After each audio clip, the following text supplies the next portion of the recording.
Facebook and ask to be a member. There's a lot of information. The admin, Patrick is one of them. They do a fabulous job of explaining what's going on and what you can see and when you might see it and how you might see it. And we're eager to get some of that presented to us personally tonight.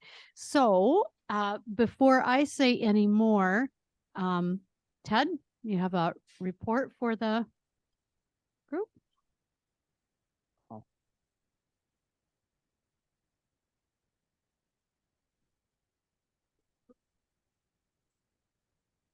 Oh, okay. You want to repeat their name? I can tell you some things that are coming up. Steve with the special discussion. We're just doing some Steve with the housekeeping special here. discussion groups. Tell us what you've been doing and what's coming up next. The next one is until September, and that one's going to be on portraiture. I have Don Daniels is going to bring in some equipment, and we're going to discuss on doing portraiture, both officially inside where it's a controlled environment and outside. So I think you'll find that very interesting. I don't do well with talking about that because I don't shoot people. So, so I think you'll find that interesting. And one of the things we did, and Don Daniels and Daniel Fortune, we coordinated with each other so that many of the programs I do will be followed up in critique night the following month. So portraiture being in September, there will be a critique night of a portrait that you may have done in October. So that way you get a month to start practicing and doing some portraits. And so there's a lot of the programs that are like that. We can go on with what the different programs are at a later date, but I think you'll find it interesting. You need to come so that you can do better during this critique night. I'm sorry, it is the second Saturday of the month at 10 a.m.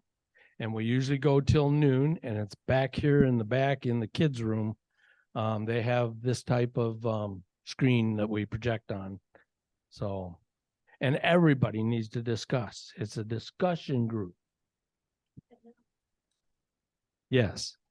And Marilyn did our last one for the season on how to organize your images in Lightroom. And so she's got some handouts for you.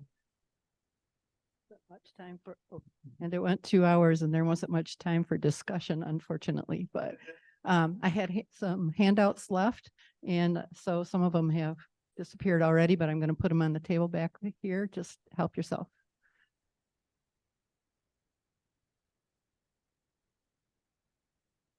So, do you want to talk about the May competition, Don, before I go into the vote?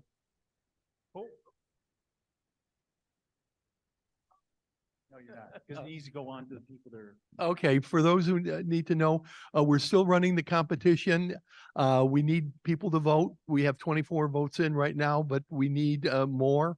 I'm going to send out another announcement and also the form to vote tomorrow. And I'll also do it in the middle of the week, and I'll do one on the 26th of May, and that's when officially we stop voting. So you'll have until midnight, the 26th of May to vote. And if you run into any problems, you can contact me or you can contact Daniel or Tim for any help or assistance if you feel you haven't gotten your vote in. Or if you voted and you're not sure if it went through. We can always check and make sure that your vote counts. So since display, we let them know about display. So we have at the Crooked Tree Arts Center, we have the May competition from 2023, and that's running till the end of the month. So if you want to see some great photography from your fellow members, it's at the Crooked Tree Arts Center, and they're open usually like from 10 to 5, Tuesday through Saturday. So then the other thing I wanted to get into is this is our last general meeting for the fiscal year. And we have the 6 board members that are renewing. So I'll need a vote. So we have myself, Ragnar Avery, Alan Hoyer, Amy Howard, Tim Wade, Kevin Clark, and Stephen Engel are renewing for a 2-year term. And so I just need to have a vote. And I guess I need to ask, is there anybody else that's interested in serving? Okay, so these 6 are available and willing to do it for another 2 years. So could I get a vote, please? All in favor? Aye. Okay, we need a count. 1, 2, 3, 4, 5, 6, 7, 8, 9, 10, 11, 12, 13, 14, 15, 16. Okay, 16. Okay, thank you very much. That should pass because the way it works is it's the people that are in attendance and it's a majority, so we're good. Okay, thank you very much. Amy, you want to talk about what you got coming up, what you do periodically? Hello, I do the group shoots and we do a lot of fun things and we will get together all summer long. We do at Ash Beach, we do a beach clean and then we do a bonfire and we just stay and bring our cameras and shoot the sunsets that are gorgeous out there. And we just have a lot of fun. We just, it's just a great time. And I always post that on our Facebook page. And then also we send out emails to the members of the club. So please join us. We just did a group shoot last Saturday. We went to Logan's Landing and then we went out by Fouch Road and we got, we were looking for nests and we saw baby swans. We saw baby geese and then we went and got some wildflowers and it's really fun. It was a nice day.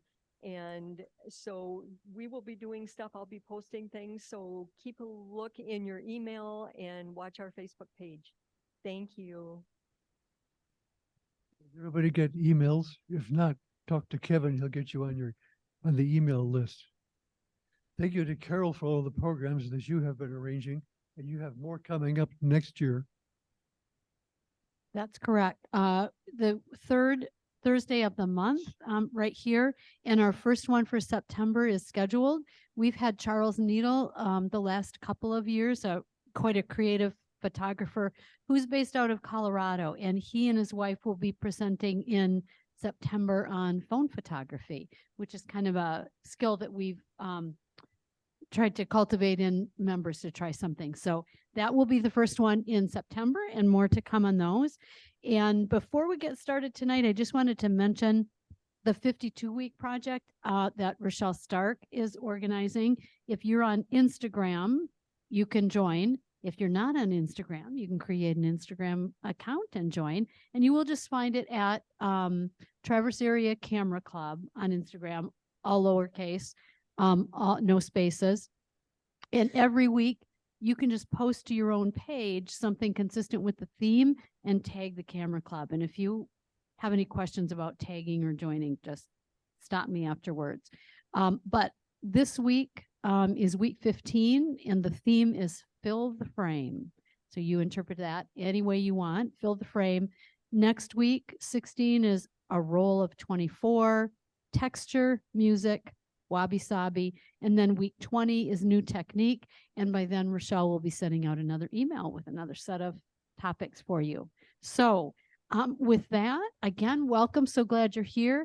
And I am going to turn it over to Patrick right now, who is joining us from Mackinac City. And we're delighted. Thank you, Patrick. And the room is yours. Oh, well, thank you. Can everybody hear me? Yep. Okay, good. My name's Patrick Grubba. I'm one of the admins for the Michigan Aurora Chasers group. And I had run into Kevin at our workshop that we did up in the Headlands. And I did this presentation and he approached me and asked me if I would be willing to do the presentation for your group. Because he was interested in trying to get people to utilizing maybe their cell phones, because one of the things that I had said and mentioned, which will be in the presentation, that the best camera that you can have is the camera that you have with you. And if you have the latest, greatest thing and an event occurs, but your camera's in the car and you only have a cell phone, well, you better use that cell phone. So that's why we're putting this on. Couple housekeeping tips that I wanted to cover is originally when we did this, we had a group and I did not want questions until the end. But if we have questions, just let Kevin know and he'll interrupt me because I'll just talk forever if somebody doesn't stop me. So feel free to ask questions.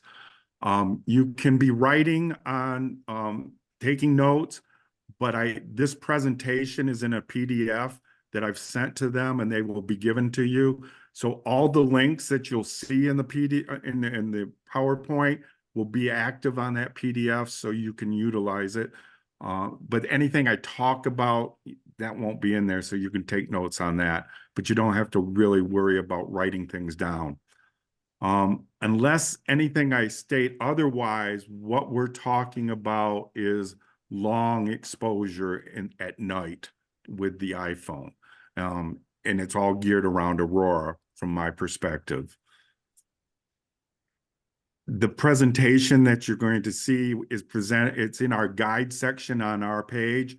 Unfortunately, it's only available to members, but we're a private group, but all you have to do is answer 3 questions and say you'll abide by the rules and you can get in. But you're going to get this presentation, so you should have it, so that shouldn't be a problem. I highly recommend joining.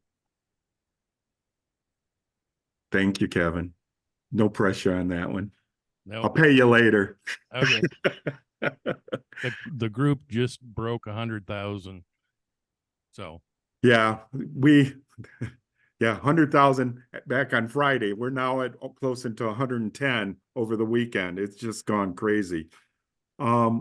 With that, how many got to see the Aurora? Did everybody get to see it this weekend at some point? I know on the 10th, you guys were probably the big event. You guys had clouds over on the west side of the state. got about 7 or 8 people here. Okay, I seen some hands raised. That was a historical thing. It hadn't occurred since 2003 was the last big storm where they issued a G5 watch. So it doesn't happen every day, but that was one for the record books. The other thing I want to just say on housekeeping is that I'm gonna give you tips and rules that we follow and we do this. But the number one rule that you have to understand is there is always an exception to every rule. When it comes to Aurora, especially when you're photographing, when you're forecasting, looking for it, there is always an exception to every rule. And if it's just the fact that I don't want to take my picture that way, I want to be creative and do it some way different, that's fine. But what I'm going to present is probably the best practices so that you would have your best ability to catch the best picture that you can with the equipment that you have at hand. So with that said, any questions so far? Good. Nope, I think we're good. Good. So planning. When you go to capture the auroras, you need to really be thinking about what is that you want to do with your pictures. Is it just you want spontaneity and you just want to be able to point to a picture to people and say, look what I saw and captured? Are you going to make small prints? Are you going to make large prints? Is it for commercial use? Are you going to use them for time lapse? What's the purpose for your picture? So you got to be thinking about that. And in this next point, cell phones would not be my first choice to say, let's go take pictures with Aurora. However, this last weekend, given what happened, I'm really starting to rethink my position on cell phones, especially since I have an iPhone 14 Pro Max. They're now on the 15 Pro Max. That 15 takes unbelievable pictures. I cannot tell you how fascinated I'm with how well that does. The 16 is going to be coming out this year. They're talking about putting larger sensors in those things. So if they do that, it will give full cameras a run for their money. I really believe that. And the thing that changed my mind this weekend was on the 10th, if you got to see it, the Aurora was everywhere. Anywhere you looked except down, you're going to see the Aurora. And if you were trying to take a picture with your camera, getting with your lenses and getting it set up and adjusting, you had no time because it was happening so fast. And with the cell phone, it automatically took everything. 3 seconds, I had a pro raw image that was pretty good that I could frame. I'm not going to be able to blow it up much, but it was good. And I didn't have to do anything, and it was very flexible. So it's really changing really fast on the iPhones, and whether or not people that want to say, they're not that good and don't do it. It's changing rapidly. The reason that the phone has problems compared to your cameras is that it has such a small sensor. So a full frame sensor, the cell phone can't compete with that. Now, Apple will tell you, oh, it's got 48 megapixels. Yeah, if you give this thing enough light, it takes phenomenal pictures and it will rival cameras. There's no question. But for low light photography, and especially long exposure, Apple doesn't tell you that 48 becomes 12 megapixels. So that's part of the problem. They also, how an iPhone takes pictures versus how your camera takes pictures is different. So they have software restrictions. The phone can do a lot more, but Apple put in restrictions. One of those restrictions is its shutter can only stay open a maximum of 1 second. And we're going to talk a little bit more about how that impacts and what's going on. But just know that that's the maximum a cell phone will hold its shutter open for an iPhone. Android, that's something different. And each manufacturer does it differently, but I'm here talking about iPhones. And then you can have post editing, and it can marginally improve, but that's even getting better now. You have AI, Topaz AI does wonders with pictures, so that's even improving. Now, the advantages of a cell phone, you always have them with you. They're compact. They're multi-purpose use. You don't have to take your camera, your lenses, well, you do need your tripod, and have another cell phone with you with your camera. It just has multiple uses. They're waterproof, so that gives you a lot of variety of being able to how do you shoot. And if you have enough skills and enough light, like I said, it really takes phenomenal pictures. One of the things that's really cool that I like is the panel mode on the iPhone. If you're out there and I was in Manistee and they had a huge statue, and I was standing next to it. I'm like, well, I didn't, and there was crowds, so I didn't want to back up. But so all you did was take the panel section, turn it on, and you just panned vertically, and you have an instant picture and I didn't need a wide angle lens. I could just take the best quality lens that the iPhone has, just pan it up, and then I have a whole big image right there. So it's very versatile, and there's a lot of tips that you can use it for, and it's economical. Yeah, the phone costs a pretty penny, but when you consider how much your camera body and all your lenses cost, it's pretty economical. So I really, those are the advantages that you have on that. And one of the things that's great for Aurora photography with a cell phone is if you're in an area and you don't have to travel a lot, like where I live up in Mackinac City, if I want to know if the lights are out, because a lot of times the lights could be there, but we can't see them with our eyes. We'll see bright images. That's what the camera catches, a lot more light capabilities than what our eyes can at night. So we don't always see the color, and we don't always see the movement. Most often what we're going to notice first is a bright hazy spot in the sky. It may even appear to be like it's a cloud. So a lot of times when people say, well, I've never seen the Aurora in Michigan, and they've been here all their life, I'm 99% of the time, yeah, you've seen it. You just didn't know that you were looking at it, because when we think the Aurora, everybody thinks about the nice picture the camera took, which takes all that light and amplifies it into the image so you can see it.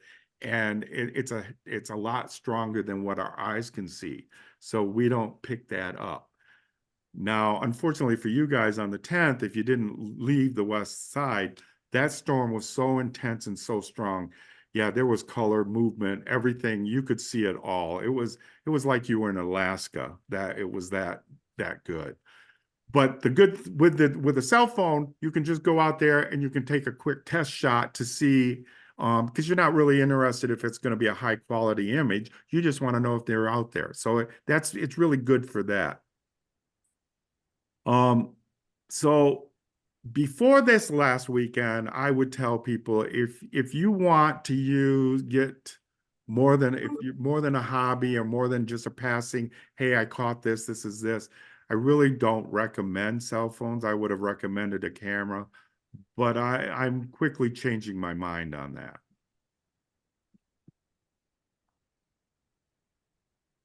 So, any questions on any of the things I covered on that? It's pretty straightforward.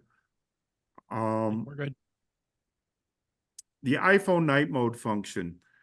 So when we do the iPhone, basically, how many people have iPhones?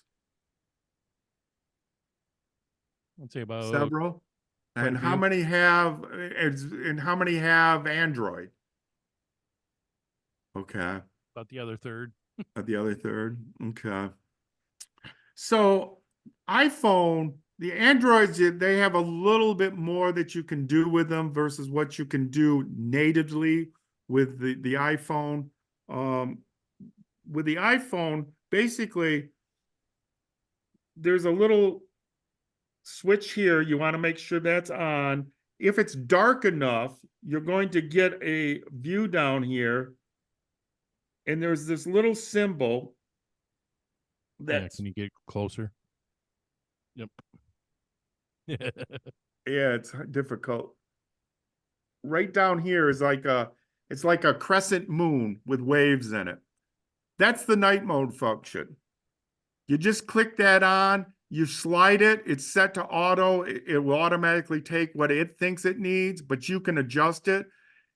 And you can adjust it in 3, 5, or 10 seconds, depending on what the phone will let you do. Sometimes the phone won't let you get any better than what it says, because it's got enough light. And even if you got it to 10 seconds, we're going to find out that you may not get what you think you're getting. We'll talk a little bit more about that. But if you want, the max amount that you can get is 30 seconds. And the only way you're going to get 30 seconds is if you put that phone on a tripod. Or if you have nerves of steel and you're rock solid steady and you can hold it still, then and trick the phone to thinking it's on a tripod, you could do that. But that's it. That's all there is to night photography for the iPhone. That's it. There's nothing else. Everything else is all done internally with the phone. So some people think that's good. It works great, and other people, well, I want to tweak and I want to do that. There are apps that you can add to do that, and I have yet to find a third-party app, though. It will do long exposures and in daylight, so you can get the smooth effects. In fact, the app itself will do it for you. but I have not found any third-party app that will let you manipulate nighttime long exposure better than what is native to the camera. They have them, they'll do them. There's a couple exceptions to that, and we'll talk a little bit more about that, but it really doesn't pertain for Aurora capture. It won't work, those exceptions. And like I said, the shutter speed on the shutter time on a iPhone is the max it can open is 1 second. And that's a built-in ISO by Apple. Apple did that. It's not the mechanics of the phone, it's how they want it to function. So that's why when you get these third-party apps that say, well, I'm going to hold shutters longer and open, it ain't going to work. And I really don't think there's any cell phones that work the same as a camera, because the heat generated by opening that sensor up is it wouldn't be able to be gotten away from because of how tiny the body is. So they don't do it. What they do is stack. So when you talk about a 30-second exposure or a 10-second exposure, what they're talking about is an equivalent to that. They stack the image. And when we get further in, I'll show you how that works. I'm trying to.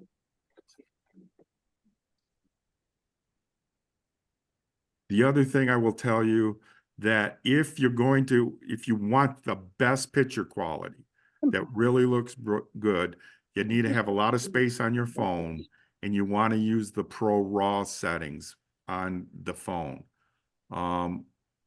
That will get you the best picture quality. If otherwise it's just a JPEG, and it'll look okay, but you won't be able to blow it up or do anything. It'll look good on the screen of the phone, and that's about it. But you want to shoot in RAW. Kevin, you want to hit the jump link?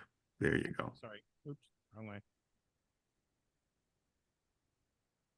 So this is what we're talking about on the exposure.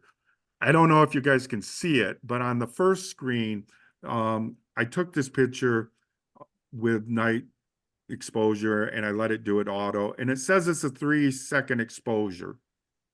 So if you go in after it took the picture, if you go in and you look at the info at the very bottom, which is really small, it tells you the ISO, it'll tell you the lens, it'll tell you the exposure, the f-stop, but then it'll tell you how many seconds the exposure was. So you set a 3-second exposure. If you set a 3-second exposure with a camera, you're going to get 3 seconds. You got, what is that? 1/7 of a second exposure. That's all the camera lets you take. The next one, same area, I opened it up and I said, well, I'm going to do a 10-second exposure. This was just, I shifted over a lot, same area, same lighting. It changed the settings on the ISO and the lens and the exposure. The f-stop stayed the same.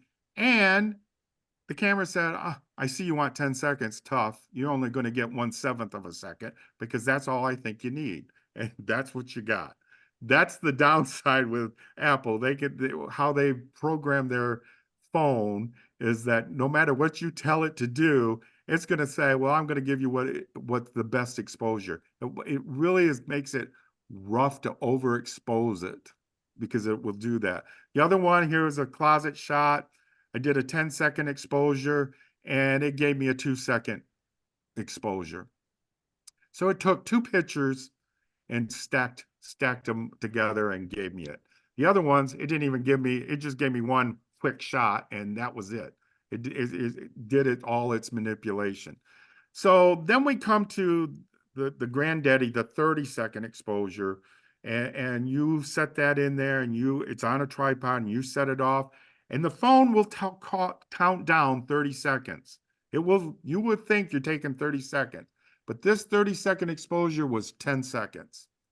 So all that time that you're thinking it's taking a picture, or if you know that it's only taking a 1-second picture, that it's taking 30 images and putting it together, No, it took 10 pictures and stacked it together and created the image for you. So that it took 30 seconds for it to do that.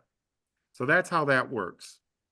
So when you're using the iPhone, it is, even though it says it's a long exposure and you got the seconds, it doesn't equate to the same thing as how you would use your phone. Questions on that one? Okay, we can go to the next slide. What camera do you usually shoot with when you're using a DSLR? I have a Sony A99, and then I have the new Sony A7S III, which is a mirrorless. So I shoot with Sony. I started out with the Sony A55 and which was the crop, and I had all the lenses, and I was like, well, I don't want to get put a pretty penny of buying lenses. And I was smart enough, at least I bought full sensor sensor lenses when I had the crops in case I wanted to expand. So I had all these lenses and I didn't want to expand. Well, then Sony upped and changed their alpha line to E mounts. So my A mounts don't necessarily work so well. They have an adapter, but it isn't always up to par. Okay, next one.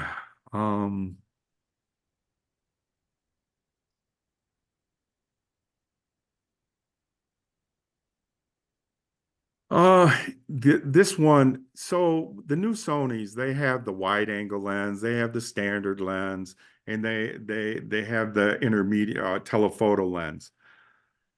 iPhone 15, different. iPhone 15, you can pick any one of those lenses and take a picture in night mode, and you're going to get a good picture. So they've improved it. 14 or below, don't do that. You are only to use the 1X, the main lens. If you try to use the other ones, you're going to get garbage. It just doesn't work. So don't use the main one. I always recommend 30 seconds. Now last night, who saw this morning's Aurora? Did anybody get up this morning and see it? Not everybody was crazy like you. Yeah. Unfortunately, yeah, I told Kevin, I haven't slept.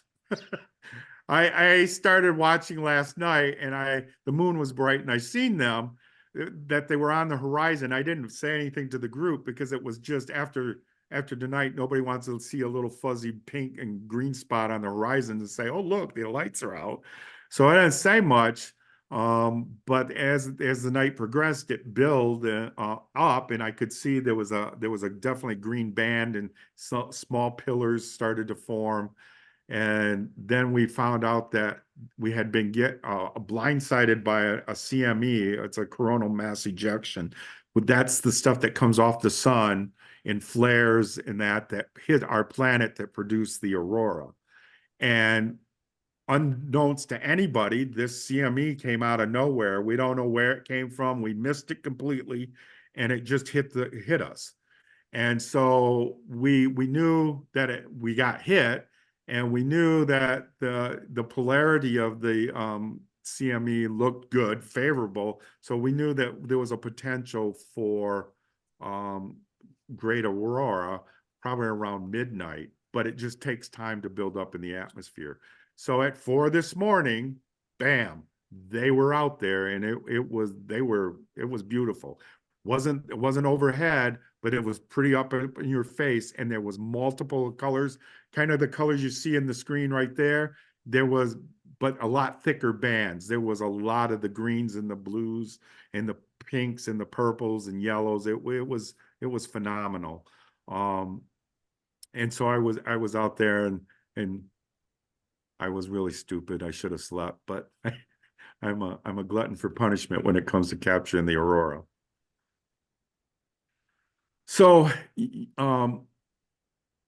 we talked about this a little bit, about the fact that you can't that they say they have a 48 megapixels, but it's only 12 when you do night long exposure. So that's kind of a gimmick that Apple sells you on that. So I told you there was a caveat to one app. Well, there's two. There's even longer. Is an app that you can add to extend your shutter speed. Well, you're not expanding your shutter speed. It just lets you tell the phone to take a lot longer, maybe a minute of time. So it'll take it'll take 60 images and then stack them together. It's still a stack. It's still not doing 60 seconds. It's only doing 1 second intervals, but it works. And it works well for daylight long photography when you want to smooth out water or you want to get star trails. It will not work for Aurora because of it blurs everything together. The Aurora do not set still. You can't capture them when they're moving like that. And by the time you did the even longer, what you're going to have is just a big blanket of glow across your screen. The other one, now this one's a good one. It still won't work for Aurora because of the same issues, but this Astro Shader, that's the real deal. And that one is for like deep space photography. I mean, not that you were putting it on a telescope, but like if you wanted the Orion Nebula in the Orion's belt, you can set that on your tripod, focus it in, tell it to take pictures, and you can take 5-minute pictures. Again, it's doing the same thing, but it will take that and it tracks within the field of the camera. So it will realign everything and put it together, and you get some pretty good pictures. So for astrophotography, Astro Shader is really good. For Aurora or night photography, that it's not. So I wouldn't look at that. Kevin, you want to hit the first jump point? Yeah. Yeah, that one. So was singing a lot of praises for the Pro Max issues or Pro Max, but it has an issue. Can anybody see a problem in these images?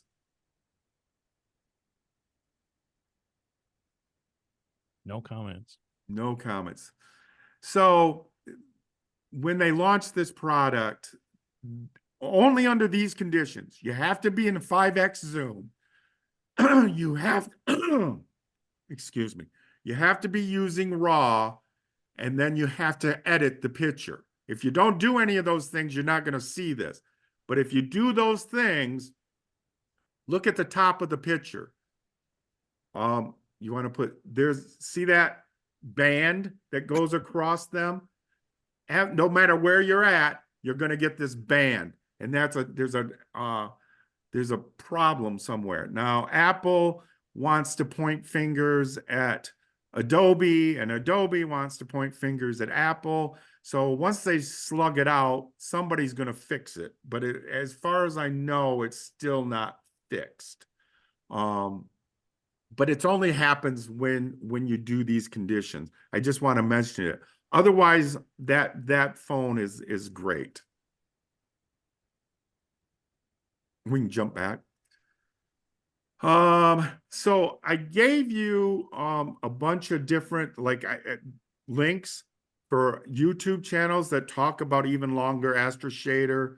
A lot of the stuff we talked about, even about the problem that you see with the iPhone 15. If you click on those links, that'll take you there. That's what that is. That's for. We can go to equipment, but I just want, is there any questions specifically about the iPhone and how it works, what it does, and how you take pictures? I really apologize because if I'm there present, you could see the camera and I could gauge people's faces a lot better. Right now, I just see really tiny little people at the end of a long table. I think we're doing good here. Okay. Okay, well, then we can go on to equipment. Okay. we got one quick question. So, not a question, actually, a comment. iPhones will only capture Aurora if it's above, I think it's a iPhone 10 and above, correct, Patrick? Yes, that is correct. That they will only, they didn't have the night mode. And actually, is it 10 or is it 11? I think it's an 11. I think it's 11. I think it's the 11 that it starts in. Now again, no exception to the rule. You could have probably you would have got something because you could even videotape the Aurora on Friday evening. It was that bright and that in your face. So you could have taken, now the quality ain't going to be there, but yeah, you would have got it. And you could have snapped pictures probably with it too. It just isn't going to be the best. But you probably could have got something with it. But yeah, it's 10 or higher. 11. Good question. So equipment. You all are camera people, so you know cold affects batteries. So if you're going to be out there and make sure you have extra batteries to do that. Again, I give you a link for the power supply that you can use for the iPhone. Tripod. You really need a tripod. Again, I'm probably preaching to the choir with you guys, but for the iPhone to really do its best, you want to have a tripod. I can't tell you enough about getting a tripod unless you're going to rapid shoot, which you're going to see some of the pictures I took at the end of this presentation, and I wasn't on a tripod. I was only shooting 3-second exposures. So I was just ding, ding, ding, hitting it, and it was just firing off. So, but if for the normal situations, you want to use a tripod. Do you guys all know how to, I assume the stance of holding, if your cameras or even the cell phone, kind of locking your elbows into your side and keeping it steady so it doesn't move. Unlike a camera, the cell phone is a little bit more forgiving. When you go to take a picture, if you're perfectly still, you're not going to see anything but the image, and it builds up and you watch it stack the images and you can see the image improve. But if you start moving, if there's moving, you're going to get this cross section that's going to come. There's like a T that's going to appear in the screen, and that shows you that there's drift. You want to keep those as steady as possible. You don't want them at all, but you want to keep them in there as steady as possible. If there's a little drift, it isn't going to matter because, again, it's not long exposure. It isn't just constantly staying opening and letting the light come in. It's taking pictures. So if the images don't match, it stacks them, it aligns them and puts them in the correct position. So you can get away with some movement with an iPhone where you couldn't if you had a camera. But so you want to lock your elbows into the side, hold perfectly still, hold your breath, or slowly release it as you take the picture. The other thing you want to do is you can prop against a side or a tree, a wall, prop against it. The other thing that I do, and a lot of people, when they go to take a picture, get this here. So if they want to do something, they'll set their camera like this, and then they'll try to take the picture. Well, the problem is it's not flat. You got this thing, so it can pivot. And if it's just the camera itself, you got buttons down there, and you start pushing them, and you ended up calling Timbuktu or something, and people are talking to you while you're taking pictures because you've ended up dialing or you've turned your camera. It's just not good. So what you want to do is hold the camera this way, prop it against the flat side, either way, preferably away from the lens. And that way you can put the pressure on it and still keep it still, because this side is always, there's nothing there. Normally, I have my little tassel, so I always end up going this way. So that's just another little tip to keep the phone from moving. Capturing the aurora with your phones. You have to be able to see out in the dark, and night vision, it takes 20 to 40 minutes for a person's eyes to adapt to the dark. If you're out there long enough and you're just watching the sky, if you ever notice, like, you're out there and you're all of a sudden it's like, wow, there's some stars, and then wow, there's a lot of stars. Oh, look at, there's satellites. Well, that's because your eyes are adapting and are now being able to pick up things and see the motion and the movement. So when we evolved, that's what happened. We did not adapt real well with night vision. We adapt more to movement than picking up color. So bright light, though, once your eyes get exposed to bright light at any point, it resets them. So it can take 8 to 12 minutes, or even sometimes up to the 40 minutes, depending on how long you've been exposed to get your eyes adapted back to night vision. And so bright lights ruin it. So what's on the bright light? There's out here, your screen is nothing but an LCD projector projecting white light out to you. So you're going to anytime you use your phone, you're going to have problems with night vision. So that one of the things that it's called the red screen hack.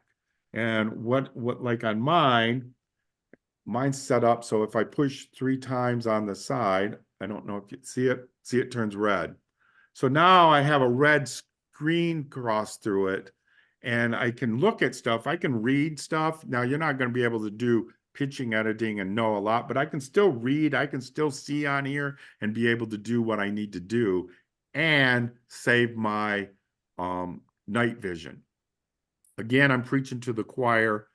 Yes, red screens will help you and save your night visions, but yes, red screens will not protect cameras and ruining people's shots. So just because you're walking around and you're in people's shots, I hear this all the time with newbies. Well, I have a red screen on. It don't matter. Like, yeah, your eyes are fine, but everybody else's shot that you just walked across has a red strip across because it's still light and cameras pick up light. So just know the red screen protects your eyes. It doesn't protect everybody else's cameras from your lights.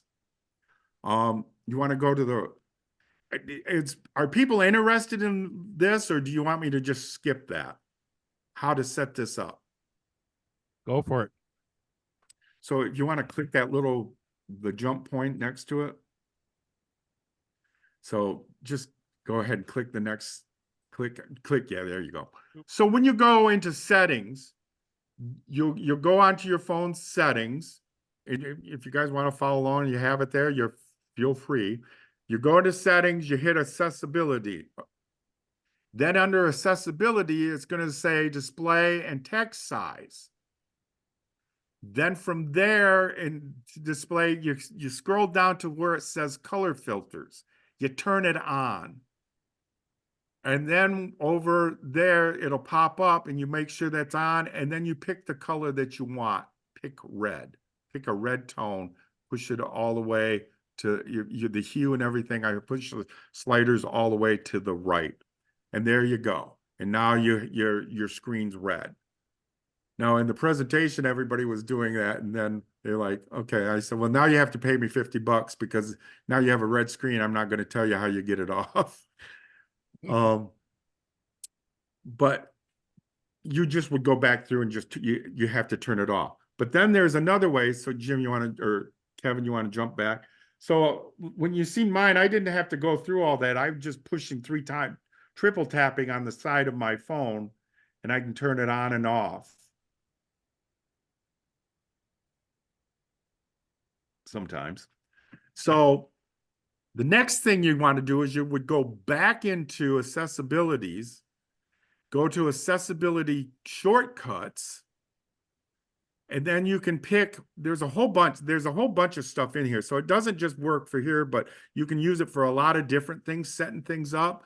But then there's a thing called color filters. You would select that, And then on the squiggly line, you can pick that and it'll tell you how you want to activate it. The triple, if you want to have it on another button, how you want to do it, but you can set it all up there in that. And that's all under accessibilities. And we will be sending out this. Yes. Yes, PDF, you'll have this. It's you'll on have the, this. So if you're, yeah. we've got a lot of people here working on it. So Yep. So you have that. Again, I just really want to stress, red lights protect your vision, but they still ruin photos. Okay. Next. red flashlights, fires Yeah. in front of you, which Yes. we ran into this weekend. Yes. Yep. Okay. Are we doing good? No questions on any of this, huh? No, I think we're good. Okay, bookmarks. Well, this is something, it's really great for Aurora hunters, because when we're hunting, we use light pollution maps, we use forecast maps, weather maps. There's a whole lot of little gadgets that we like to use. And when you're fumbling around in your phone, you might, sometimes you're not always out in Timbuktu, or you don't know where you put you don't have Wi-Fi for one, or you don't know where you set the bookmark for it. This bookmark thing is kind of cool. So you want to click that. You can click through it.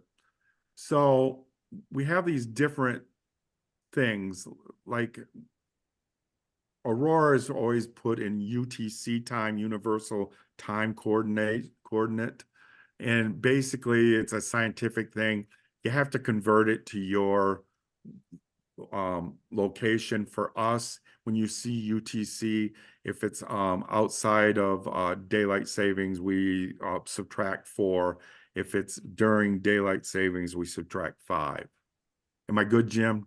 Did I get that right, Jim? I don't see Jim.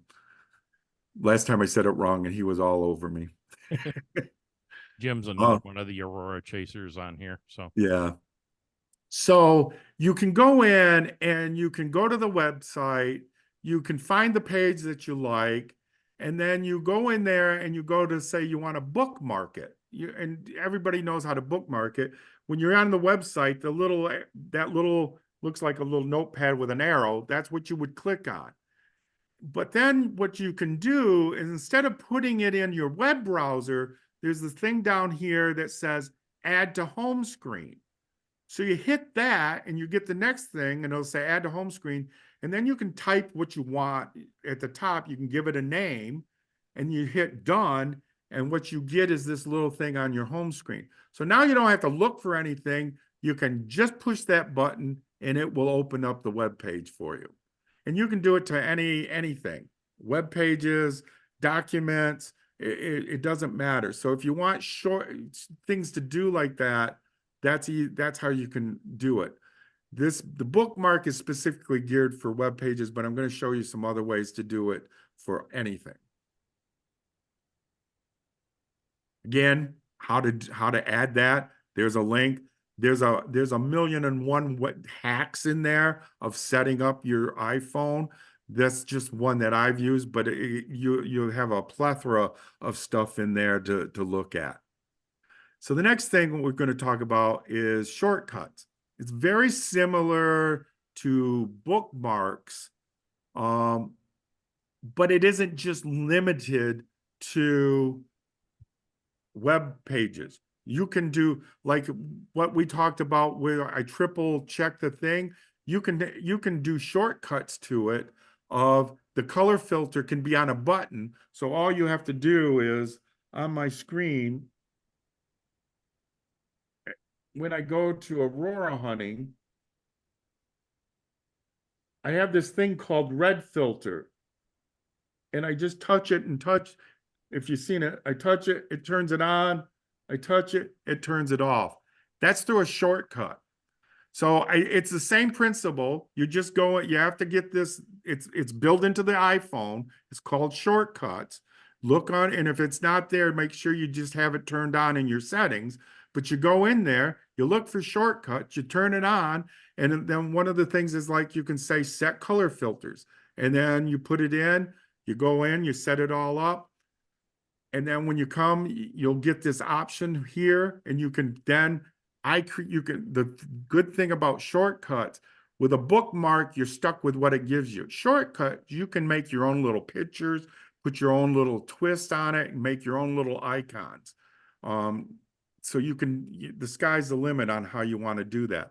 And these shortcuts will not only work with websites, but websites, apps, with documents, with these turning on the filters, settings. It's unbelievable the amount of stuff you can do with that one.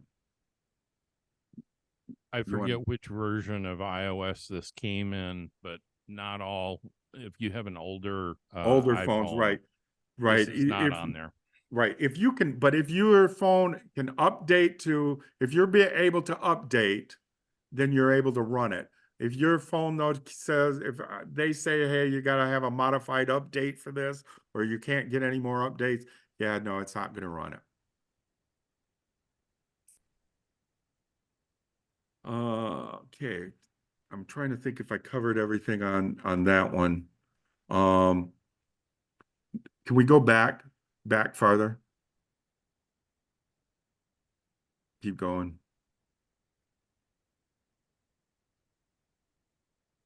These are all the ones okay, next from here, next one.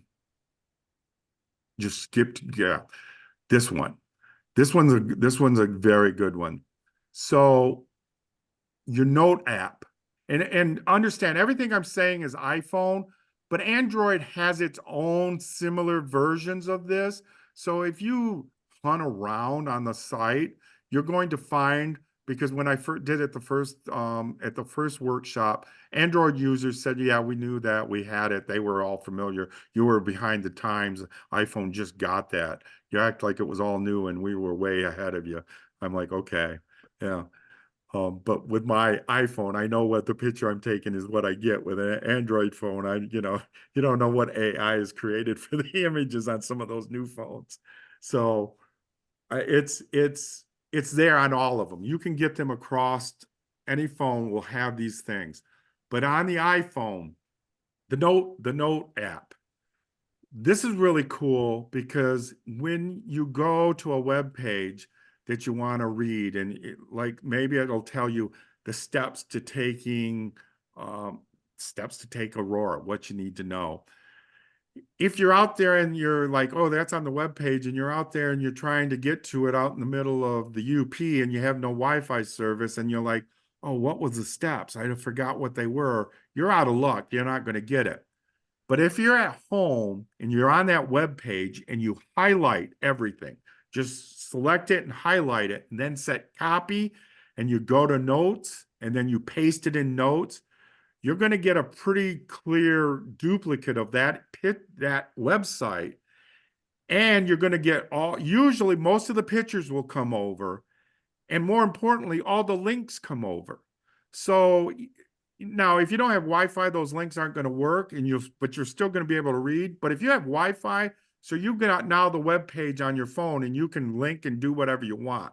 So that really, I find that really immensely helpful, to be able to have web pages stayed on my phone, that I don't have to open a browser and I don't have to look through bookmarks to figure out which one of these was the one I'm looking for. I can just go to the note and it's there. And it does a great job.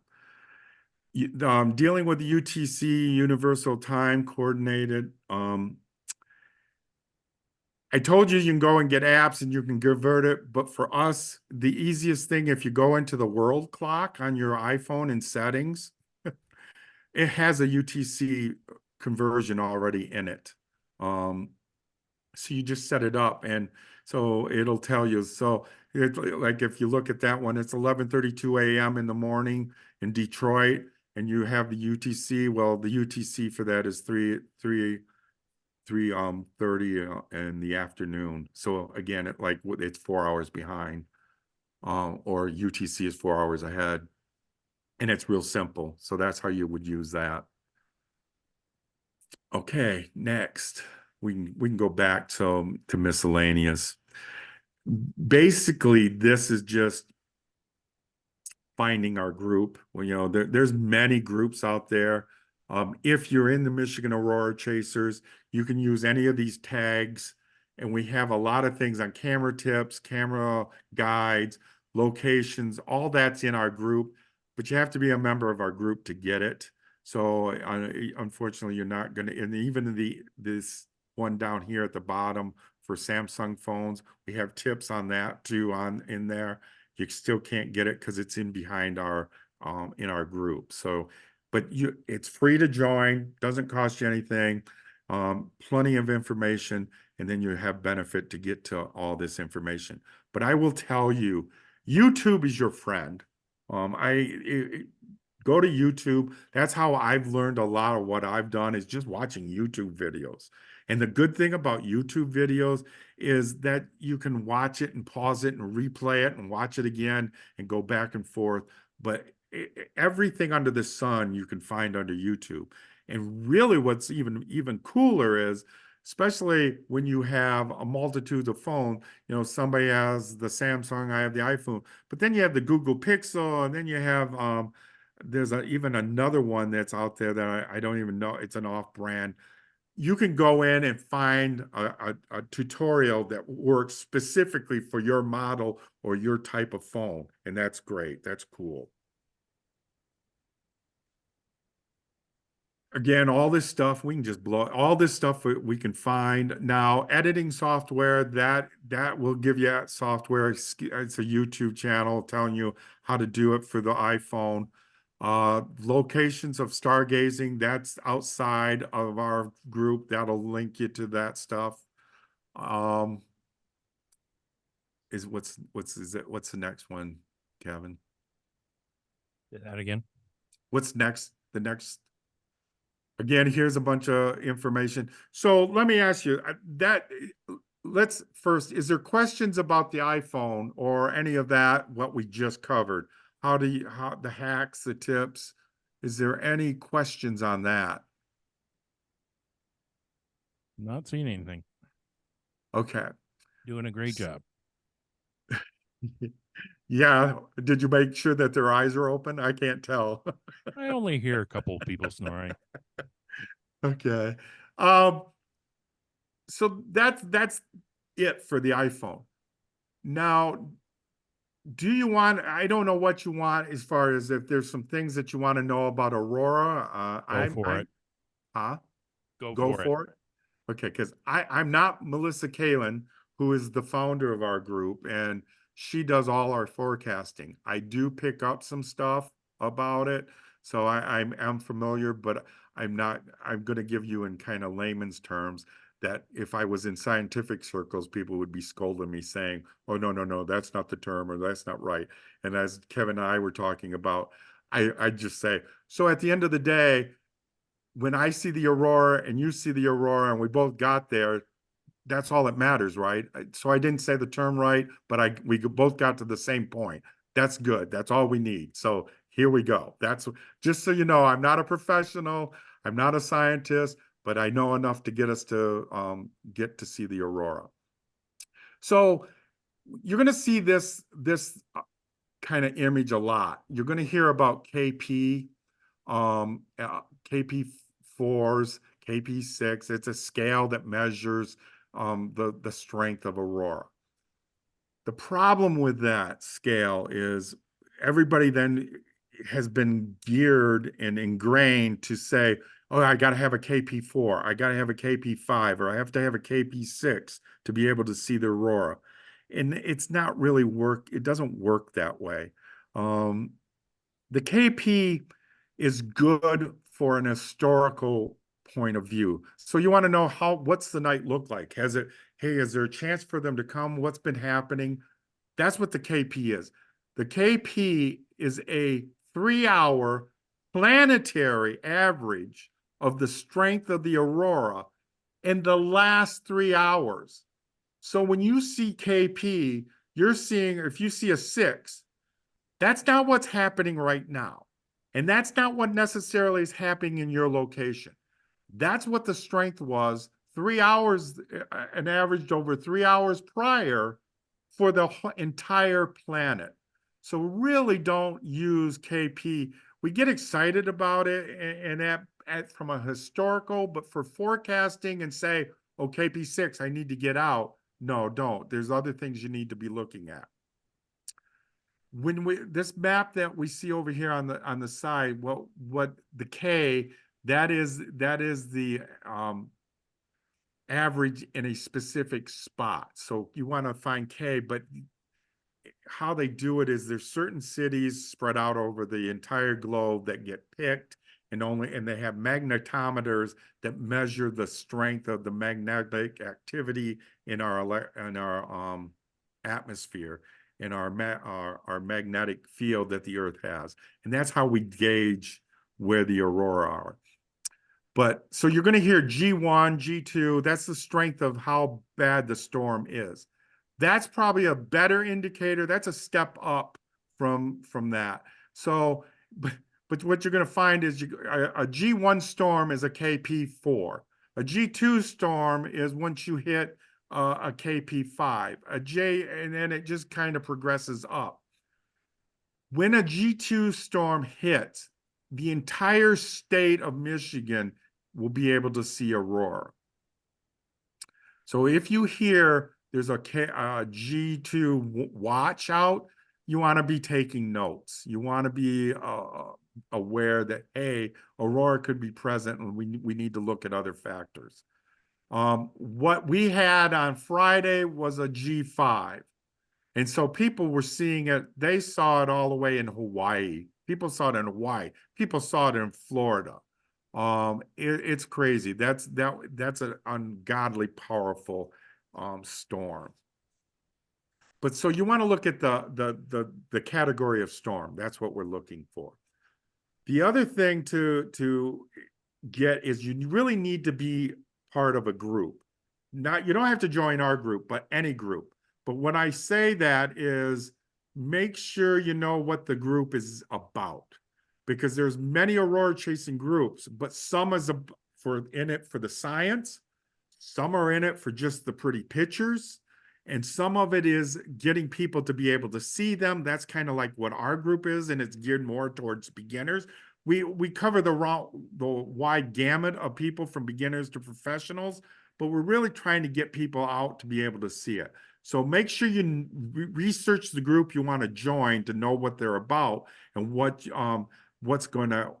they accept. Because if you get in a scientific aurora group and you're saying, hey, when are we going to see the aurora? You're probably going to get booted out of that group real fast because they don't like questions like that, and that's not what they're there and all about. And the Aurora Chasers group really is a good, I mean, there were hundreds of people saying, where can I see it and where can I see it? And people were much nicer there. So yeah, I won't say that you won't get an odd person complaining, and it does get tiring when it's posted right at the top what the forecast is, what's going on, and people are still just wanting to say, well, where do I go? What do I like? And all that information is laid out. But we do try our best to be empathetic to people's needs and making sure that they're met. So we are a very friendly group. So you want to join that. You want to also not only be aware of what the sky conditions are and what could be coming our way from the sun, but you also need to know Earth weather. That's probably just as important, if not more so important, that you understand what the weather is in your area. Because if you're going to get a G5 storm and you're all set up out there, like if you had went out there on the West Coast to see that, you would have been in a rude awakening because you were all under clouds and it didn't matter. And Michigan is the 7th cloudiest state in the nation. I think this year it's been #1 because I'm so sick of clouds. I've never seen it this bad. we do have one question in the room here. Sure. Actually, more of a comment. So getting on one of the websites, and again, Michigan Aurora Chasers is a great one. They always have, when it looks like if we could see the aurora, there is a posted pinned to the top. If you go right to the page, it's pinned to the top, and you can watch that. If you're hearing, oh, there might be Aurora, go there and you can take a look. And Melissa's usually the one. Patrick will post a lot of pictures, and he's not that far north of us. So you can see, hey, tonight's the night I want to go out. Yeah. Yes. And there will be a lot of chatter about, like, we knew that. Well, let me back up before I stay. So for auroras to happen, you gotta have something happening on the sun. There's several mechanisms to get that, but the one that everybody talks about is a CME, a coronal mass ejection. And you only get those from a flare that belts out off the sun. And what happens is the flare shoots up, it drags all this material with it. And more often than not, the sun's gravity, it pulls it all back in. But sometimes it lifts off with enough strength that it snaps off and gets hurled in. So that's step number one. Step number two is that the sun is an enormous piece of real estate out in the sky. And if you ever see pictures of what the sun looks like and the earth compared to it, we're this little dot, we're like a flea out there in space. And so that material coming off this large spot has to be directed at us. Just because it gets a release doesn't mean that we're going to get it. It has to be coming towards us. So that's step number two. Once it gets halfway out, there's satellites. We almost see within a few minutes to an hour, we know that a CME is coming. Couple hours after that, we know whether or not it's coming at us. Move forward a couple days, and it takes that material 2 to 3 days to get here. We have satellites that are 1 million miles away from Earth, parked out in space. We have to wait for that material to hit the satellites. Once it hits that satellites, then we have about 3 to 4 hours before it generates here and hits Earth, the material moving. But once it hits that, then the other hurdles is that material, the Earth has a charge. The magnetic field has a charge. The material that's coming to us, it's kind of like a magnet. Opposites attract. So our charge is positive. The charge coming off the sun has to be negative. And you're going to hear about biz. If you're in the group, you're always, we got to have a negative biz. You got to have a negative biz. They're talking about the charge. So you have to have opposites because opposites attract. So the charge coming off the sun has to be opposite. If it's the same thing, it just bounces around us and we get nothing. We're nada. So you could have been waiting all that time thinking 2 days, 3 days, yes, it's here, we're going to get it. And then we find out, no, we're not going to get it. And then it can, even if it has some of the charges, it can be a mixed bag. So sometimes they're in there as negative and positive. So even when it gets here, we might get a little something and then it shuts down because the rest of it wouldn't get into our planet. The magnetic atmosphere couldn't pull it down into the poles so for us to see it. Once all that hits, then we have a 2 to 3 day is tops for a reliable, semi-reliable forecast. 2 to 3 hours is going to be when you really know, yeah, this is the real deal. You should be going out there and getting that. So that's why it's really difficult when people say, I mean, we had a person call in, or not call in, but wrote in and said they joined, and their first question was, hi, my daughter's getting married next year on June. When we want to have a wedding that's under the Aurora, can you please tell us what day we can do that? I'm sorry, it doesn't work that way. We can't even tell you 3 hours before if we're going to get one, let alone 6 months, a year out. But people, and they get frustrated with us that we try to tell them, hey, when are we going to see it? And we can't tell you that. We can give you best guesses and we can give you forecast, but I can't guarantee you, because even if everything's perfectly fine and everything's that we think it's going to be there, something happens. Some other process at work that we don't understand, and we don't know a lot about Aurora. It just doesn't happen. All this KP stuff, all these geometric storms, that's not developed for us. That wasn't developed for people to see Aurora. The government and the scientists didn't say, oh, I think we should develop this so people can go out and capture Aurora because it's a pretty cool thing to see. No. Does anybody know why this stuff was developed? Military. Yeah, military is but it's the power grid. It's the electronics. It's the satellites. It's the astronauts. That material coming off the sun is radioactive and it's very highly charged. So if you're ever a ham radio operator, you're always going to hear about blackouts. That stuff, even though it doesn't produce aurora, it definitely messes with the power grid. The Carrington event, I don't know if anybody's heard of that, back in the late 1800s, where telephone wires were catching on fire, and people are in the scientific and power industry, that's what they're afraid of. Because if you remember, was it in 90, the East Coast in Canada, their power grid failed? That was because of a geomagnetic storm, and it fried the grid in Canada, and it tripped circuits all the way up and down the eastern seaboard. That's what they're worried about. They don't want the power grids to go down.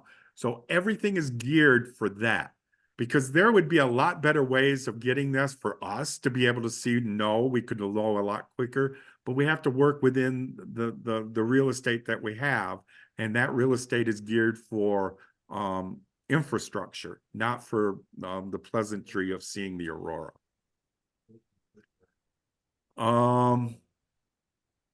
So that's how aurora get here, and that's how we see it. That's how we do the forecasting. I'm trying to think if there's anything more that really needs to be said. Do you have questions specifically about aurora? Any of that on what we know? But if anybody, and even if you go on NOAA and that, you're going to see they might have a week out, and they have they call them the extended forecast.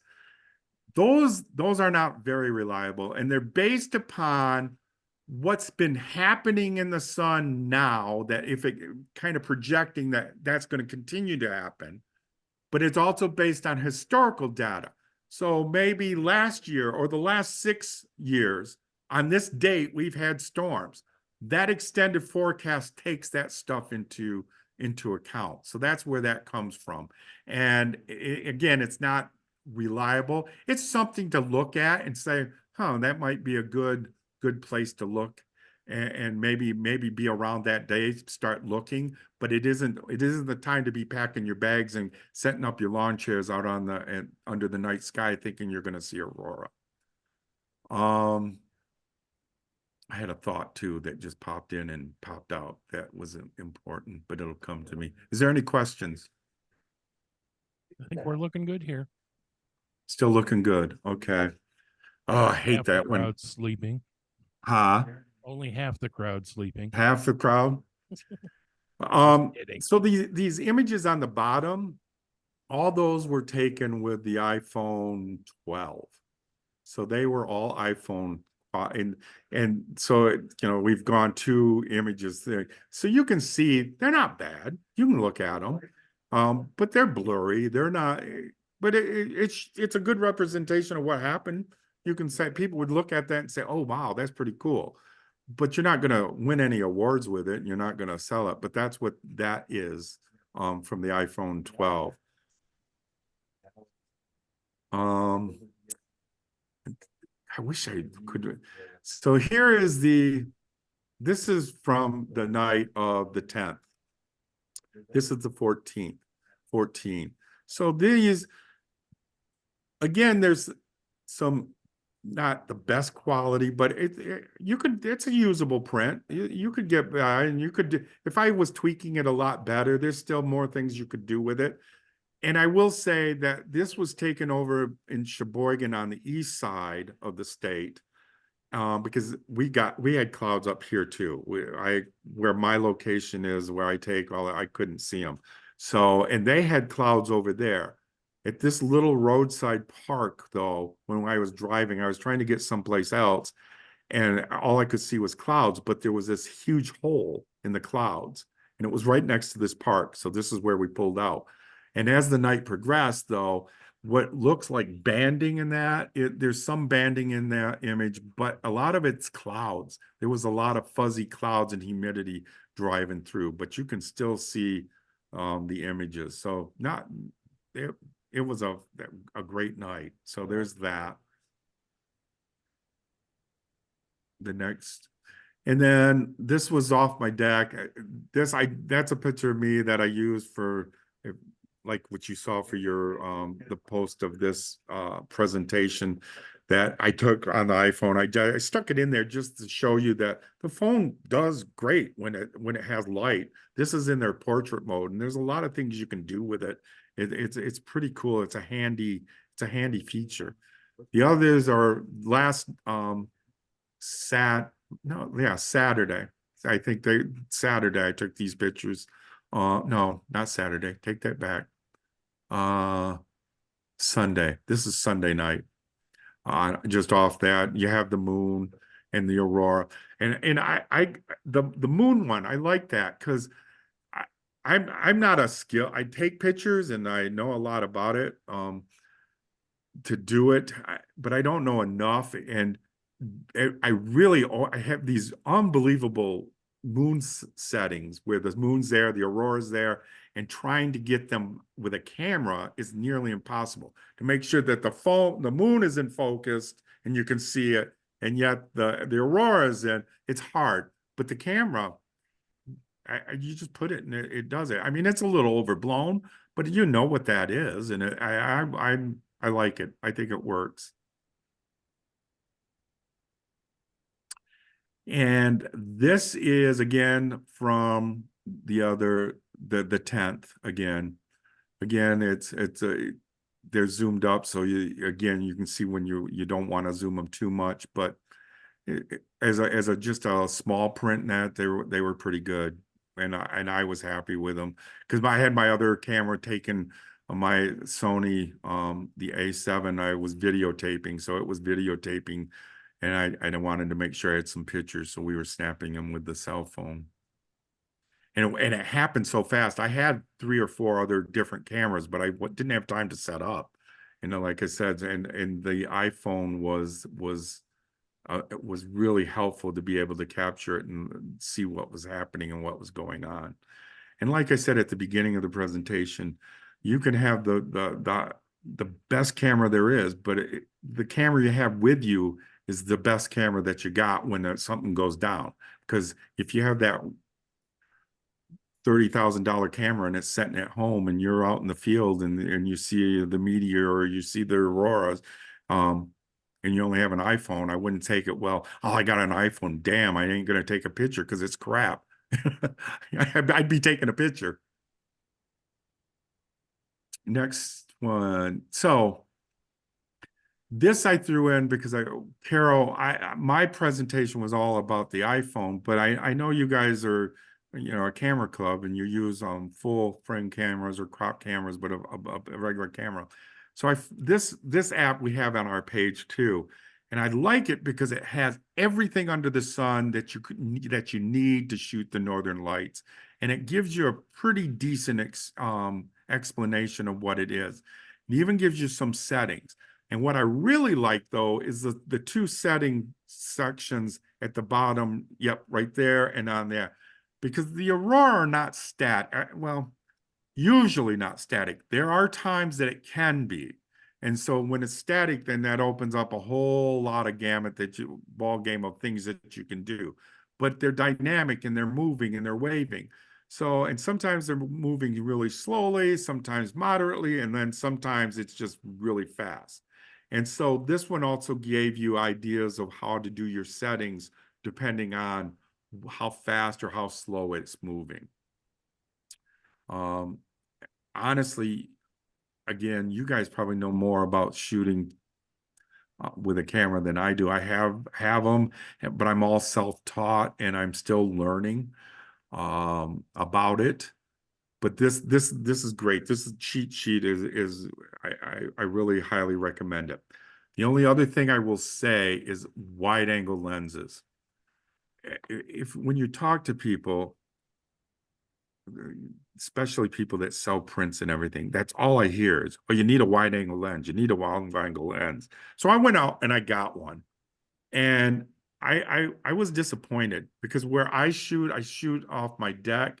I have trees on both sides of me, and I have this window where it's on the lake and I can see the aurora, and it's beautiful, it's great, but it's that's it. So anything over 35, I'm just getting trees. And honestly, in Michigan, we don't have a lot of them. The auroras are a lot of times way farther away. So having a wide angle lens always isn't necessarily the best thing. So again, you need to know where you're shooting, what's you're gonna, with a G5, yeah, I wish I had a 10 millimeter because the 14 couldn't get everything in because it was that much. But know what the expectation is and what you want. I do shoot with a 14 because it's very sensitive and it picks in. Unfortunately, and had I been on my other Sony, the A99, I could crop in because it's got a bigger megapixels. Now, to get the low quality to be able to videotape with the A7S, it's only a 12 megapixel camera. It's a full sensor camera, but it's 12 megapixels so that it can get the pixels are bigger, so it picks up more light. And that's able to get so I can videotape. That camera is insane. So I used to always step outside with my cell phone. Now I step out that because I can set the ISO to like oh gosh, 52,000, 80,000 and take a picture. And it's a little grainy, but I can see everything crystal clear. And I can do handheld shots with it. So that's amazing. And it has I forget the term's gonna slip, but it's the ISO, after you get 6400, it's pretty static all the way across. So whether I'm shooting in 6400 or whether I'm shooting in 24,000, I'm going to get the same kind of quality, be able to pull out the same quality. Noise doesn't really change. And I know there's a term. Go ahead. We do have one question here. Okay. Excuse me. It's more about white balance, so it's a JPEG question, but do you have any thoughts on what the best white balance would be? That'd be the Kelvin setting. Yeah, I got it. You're probably not going to like my answer. I don't care because when I shoot, a lot of times I shoot for time lapse or time lapse. I just want it to be consistent because I can change it in post. So ultimately, white balance is going to be a matter of taste. What is it that you want it to be? Or do you want it warmer? Do you want it cooler? If you want it, I usually around 4,500 is what I set mine at. I've gone from 35 to 5,000. But I always set it. But a lot of people, they really don't, they'll say, I don't care. I can adjust it in post. And the way you would adjust it in post to get the perfect white balance is if you go into Adobe and you open it up and you move all the markers to the left on the exposure, and then you bring them slowly back so that when you see the color kind of merge together, then you know that's the perfect white balance. There's a way to there's a trick to doing that. And most everybody, that's what they do. They just set the white balance post, so they don't really care. But I do set it for like about 4,000. It gives you usually a nice image that's close to the representation of what's out there. One of the things that I've been noticing on a lot of the Aurora sites, including Michigan Aurora, is there's a lot of people who have been posting pictures of this is what you would see if you're looking at it a naked eye.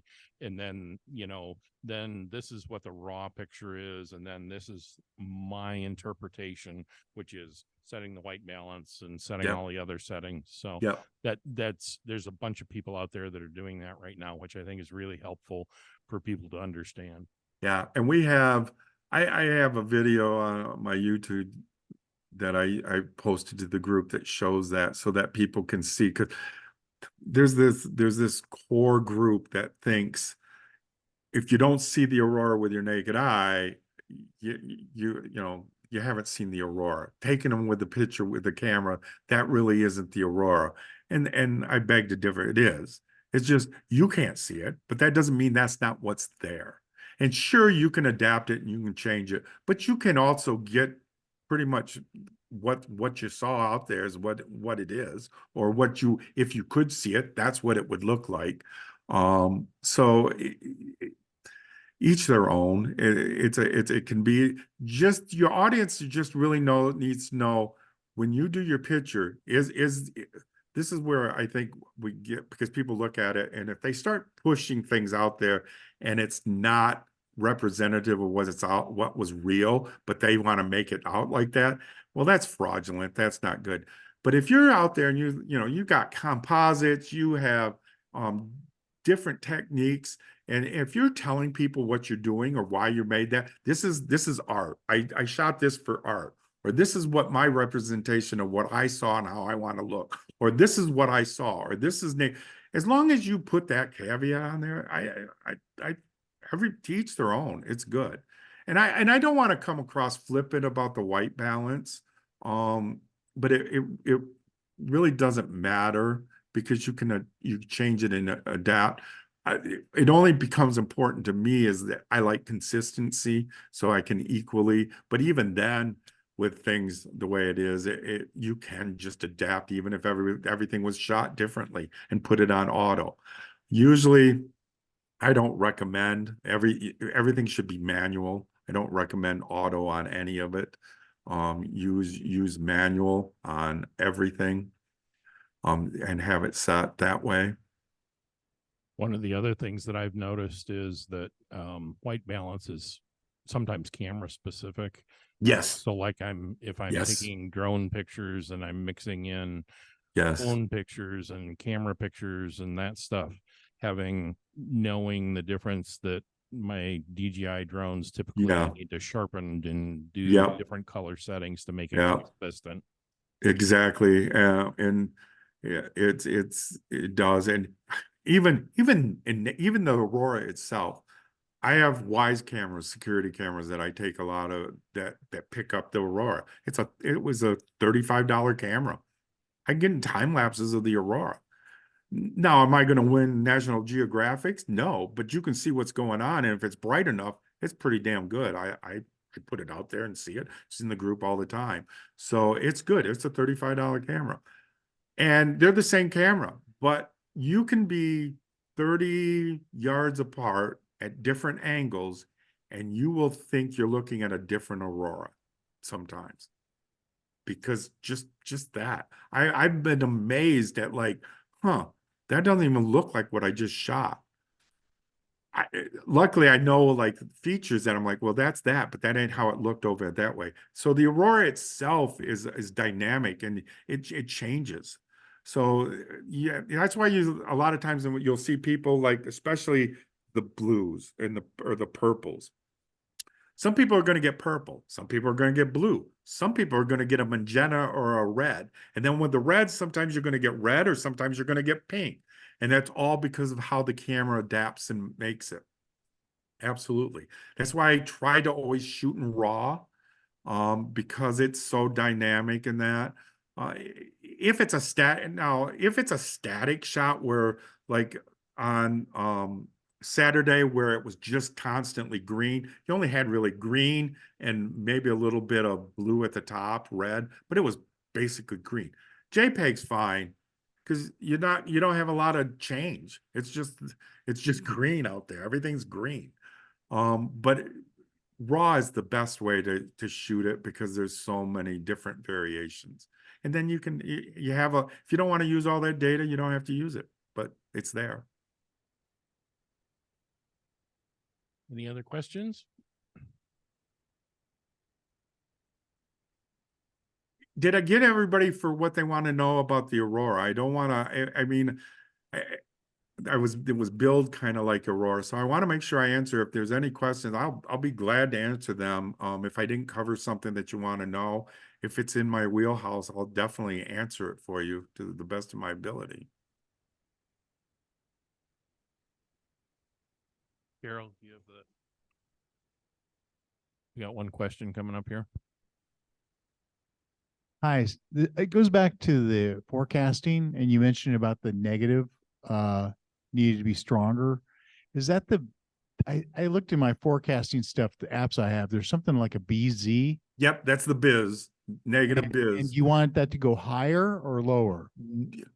You want it to, you want a negative value, but they will say it needs to go high, a high negative value.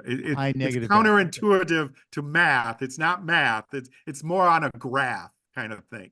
So you want it, the larger the number, the better, but it just needs to be negative. It's a charge. It's not really an integer of negative, positive like we do in math. It's a charge. Yeah, that's so the chart I'm talking about, just so you know, it keeps going up, but it's BZ. So it's a high BZ would mean that's a high negative number. Okay, so no. Okay. On the graph, the red, you want it in the red. Oh, okay, there you go. That's what I needed to see. Yep. So you want it in the red. Okay, thank you. Thank you. That's exactly what I needed. Thank you. On Saturday night, this was just after midnight, and the BZ was up at, I think it was like 3.5 or something like that. And then within a 15-minute period, it went negative. Yes. And that's what Patrick's been talking about in terms of dynamic. It's got to be negative for us to see it. And the sharper the drop, the more intense it is. Now, that's not a guarantee, but this is a good indication. It just so happened that I was sitting there watching this as it was happening, and it's like, oh my God, it's it's going to happen. Yeah, for Space Weather Live, it's a web page, but they also have an app, and all this stuff is on there. That's probably that is the best one. I use Glendale app. It's an app. It's a web-based app. It's weird, but I really like it because how they do stuff, but it's not really good for beginners. It's hard to get a hold of and understand. So Space Weather Live is great. It has all that. It's on their website, but it has all, and they have the KP but the biz is something you want to look at. You want to look at the wind speed. You want to look at density. So if we can go through that, listen. So you got the KP at the top. That's a historical thing. They're just like, oh yeah, look, it's not been doing much. That's all that's good for. Then we come scrolling down, and then the solar winds, speed. Now, again, Aurora is such a fickle thing. Again, you want to know exceptions to the rules. They might as well not even have rules with Aurora because there's so many. Yeah, biz is good, is important. But if the wind speed is so high, you have a corona hole and you have so much high wind speed going on, it can go over biz, overturn it, and the friction just of the speed of the wind against our magnetic fields will generate aurora. So there's, like I said, there's 1,000 different ways of how aurora can get here, and then there's a million ways that it can't. So it's just, but with biz, biz is like a door. So if the biz is negative, it's opened up and materials flowing into the earth.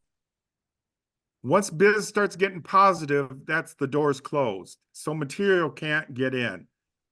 But the Aurora it's not a switch. It doesn't shut it down just like that. Because all that stuff already got through the door. So there's stuff. Until that energy is used up, the Aurora will continue on, even though the biz is positive. So a lot of times people are like, well, you said biz had to be negative and it's positive. We can't get an Aurora. No, that ain't how that works. If biz had been negative for a while, materials flowing in.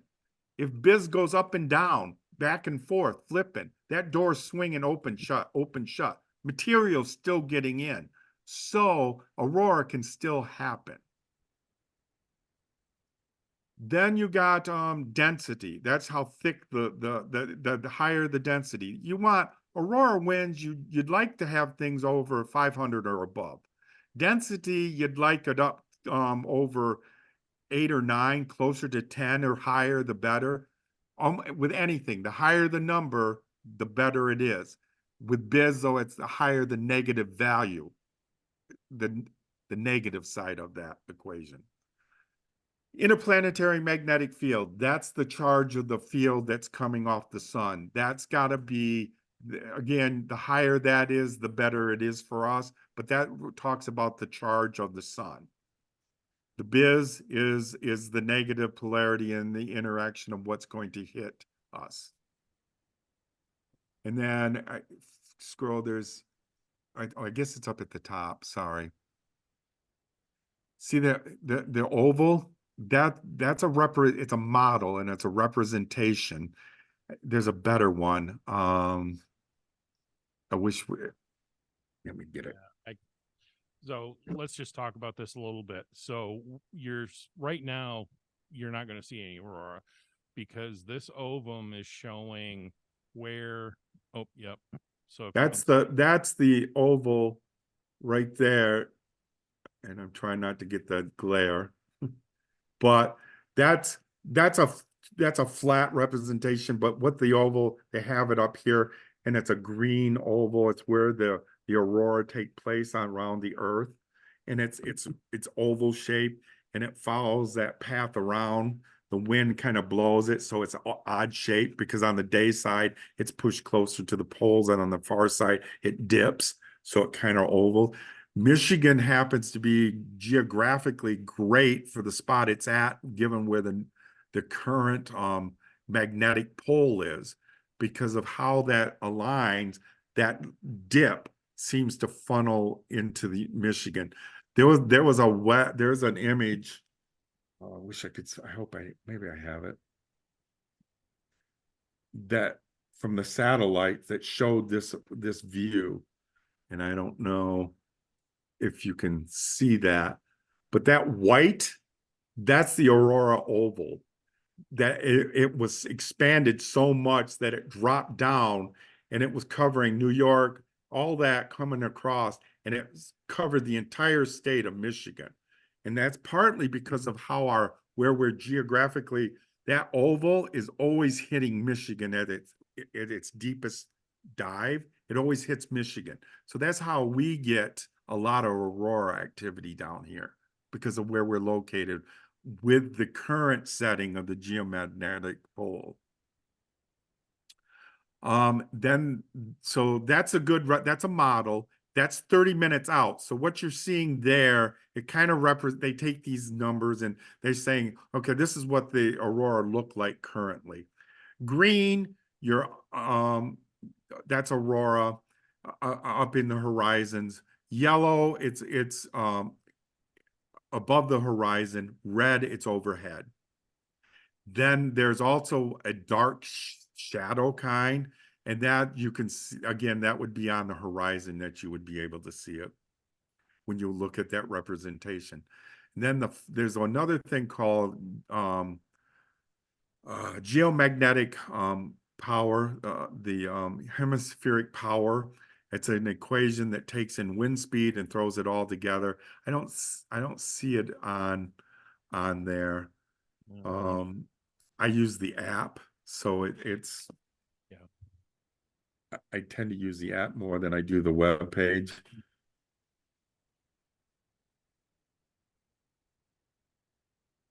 And it looks, you're not going to see it because it's all green, but it's usually right below these indicators that you have on the screen off to the left. It's usually right below that. And it gives you a number of how much power is in the atmosphere. For us to see, usually you need at least 30, but we would like, when that G5 storm hit, it was over 300 gigawatts of power in the atmosphere that was being generated. So that's another representation. So you kind of look at all those numbers together to formulate a plan of action. And honestly, once you get acclimated to this, it becomes second nature and you'll learn more. Because right now, I'm sure I'm speaking in tongues to you that you're just like, all I'm hearing is blah, blah, blah, blah, blah. Doesn't really make any sense to you. But that's why joining a page like ours, where Melissa's done all the forecasting and it's right there saying, hey, this looks good. She'll give you all these numbers so that you can learn it for yourself and eventually be able to do it for yourself. But it's there and you're going to be able to gauge for yourself what you need to do. And plus there's people there that are in the same area that you can link up with and talk. And Carol has said, I do a lot of posting. I post because I usually, as soon as I see something, hey, the lights are out in Mackinac City, you know, it's go time. You can go out there and see them. So if you're in that area, you'll know what to do. Another good Facebook page that I like is the 231 Aurora. And the thing that I like about them is they do the chat. And what they'll do is the day that there's a good forecast, they'll put together a chat of everyone who's a member of the group.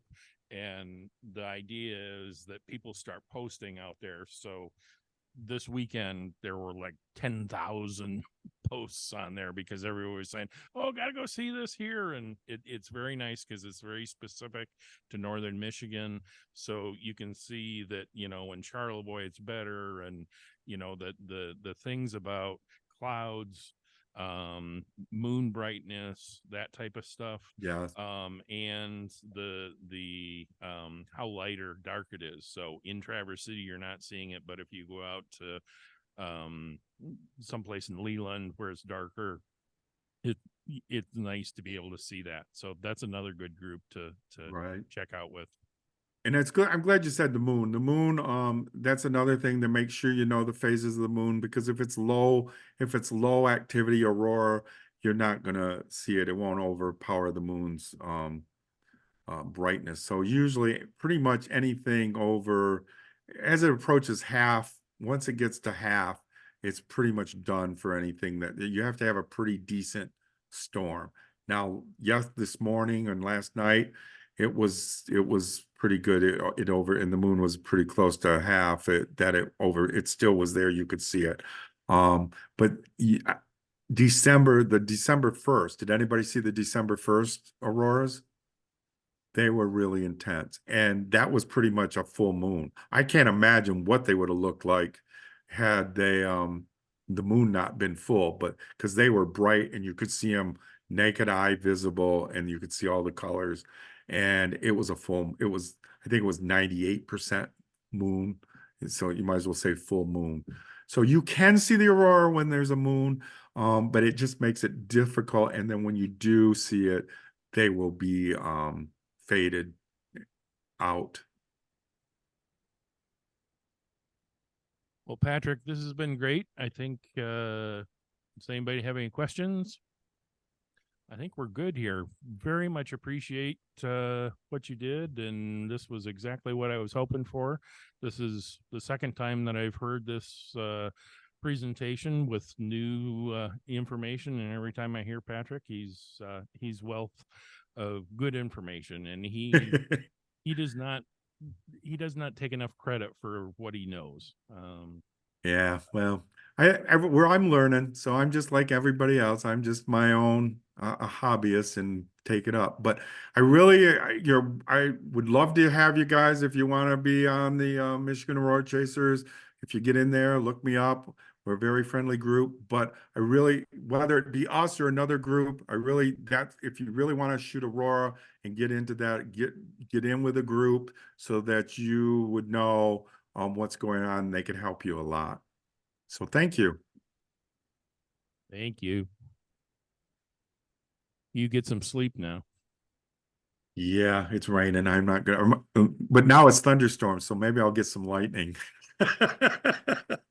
Okay, sleep tomorrow during the day. Talk to you later. Yep, bye-bye. Bye.